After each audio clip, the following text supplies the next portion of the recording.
This 17 News at Noon podcast is brought to you by Clinica Sierra Vista. Welcome back to the 17 News at Noon podcast, where we share your news on your schedule. Good day, I'm Elena Rusk. It has been 1 year since a Kern County Sheriff's deputy died in an intense firefight. The courage of Phillip Campas left his name and his badge number, 1392, etched into Kern County's history forever. 17's Moses Small looks into the timeline of that tragic day. He was just a star in our organization that when you talk about police officers that run toward gunfire, that's him. It was one of the deadliest confrontations in Kern County history. It started on July 25th, 2021, just after 1 p.m. with this 911 call. 911, what is your address? I need somebody really quick. There's someone with a gun in the house. Sheriff's deputies were called to a home in Wasco for reports of shots fired. That's where 41-year-old Jose Manuel Ramirez Jr. held his family hostage after an argument.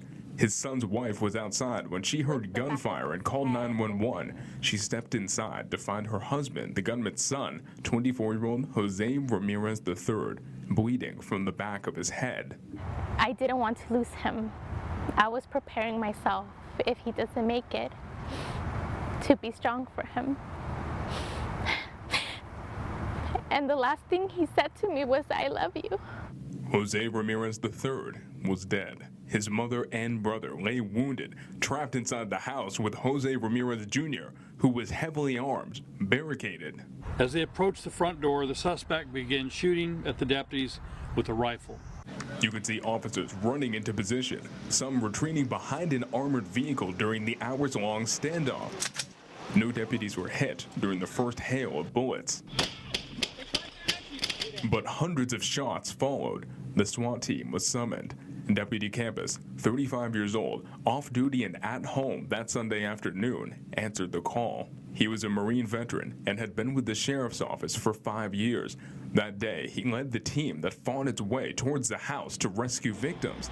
Then, 2 deputies hit. Campas died at Kern Medical. SWAT officer DeSander Guerrero was also shot, but survived. 3 hours after the shooting, and 5 hours into the standoff, Ramirez climbed onto the roof of the house. An additional officer-involved shooting occurred, and the suspect was struck. The suspect was removed from the roof and provided medical aid, but was pronounced dead at the scene. First responders recovered an AK-47 style rifle and a handgun from Ramirez's body.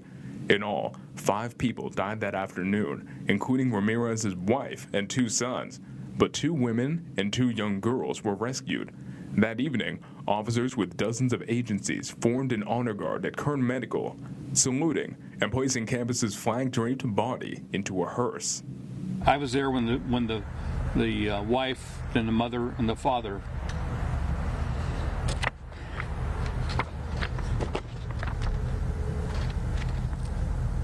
We just felt we needed to wait. Phil sacrificed his life doing what he always does, leading from the front. Not a day will go by that I won't think of you. Not a second will go by that I won't miss you. To the greatest Marine, the greatest warrior, the greatest friend, and the greatest man I will ever know. I'll see you on the other side. You'll always be on the life plan. I love you. Goodbye, brother. And that was 17's Moses Small reporting. Now, Deputy Campas has been honored in a variety of ways this past year. His name was engraved on the National Law Enforcement Officers Memorial in Washington, D.C. this past May. He was inducted into the East High Hall of Fame in March.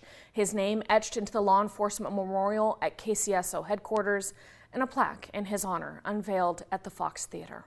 Plus, a resolution to honor Deputy Campas with a memorial interchange is moving forward.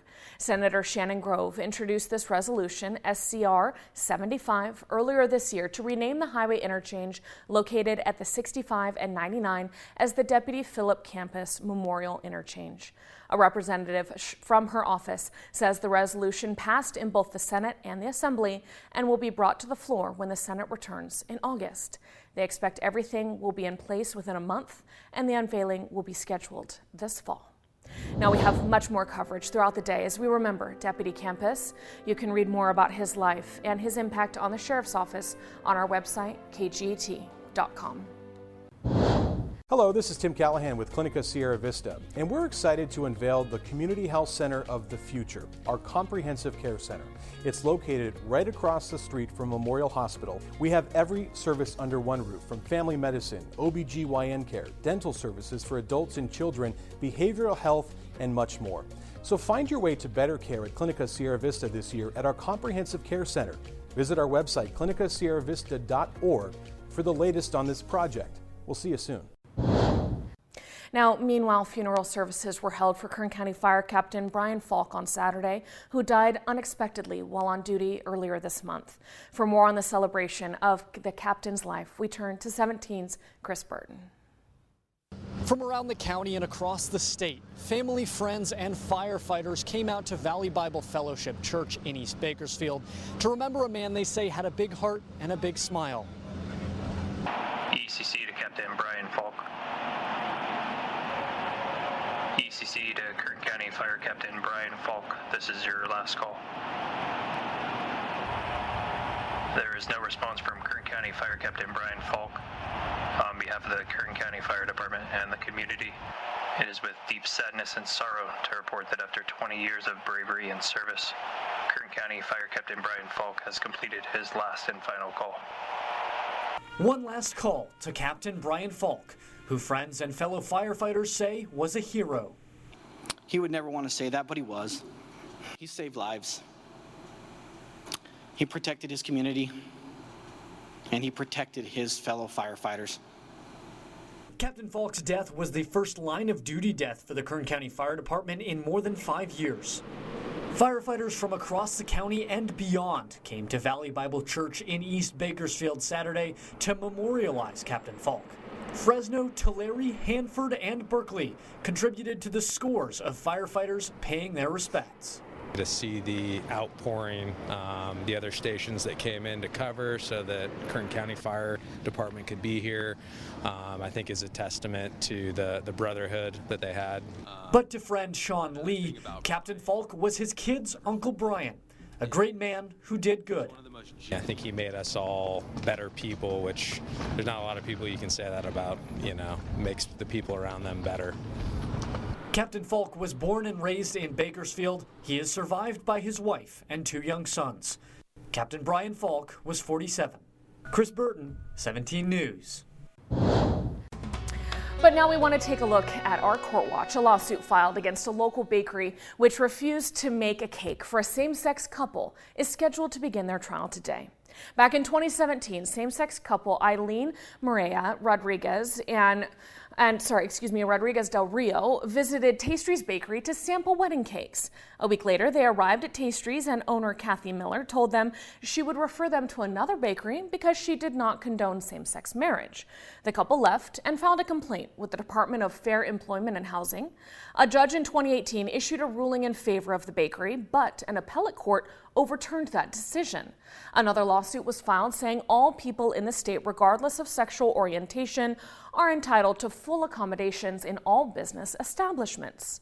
The hearings beginning at 9 a.m. today in Kern County Superior Court. We will have more throughout the day on our website, kget.com.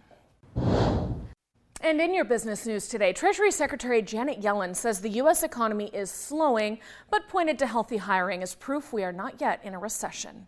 Yellen spoke Sunday on NBC's Meet the Press just before a slew of economic reports are set to be released this week, shedding light on an economy currently besieged by rampant inflation and threatened by higher interest rates. Some economists forecast the Commerce Department's report coming later this week may show a contraction for the second quarter in a row. The 17 News at Noon podcast is a production of KGET and Nexstar Media Group. For more on all of the headlines in today's show, head to kget.com.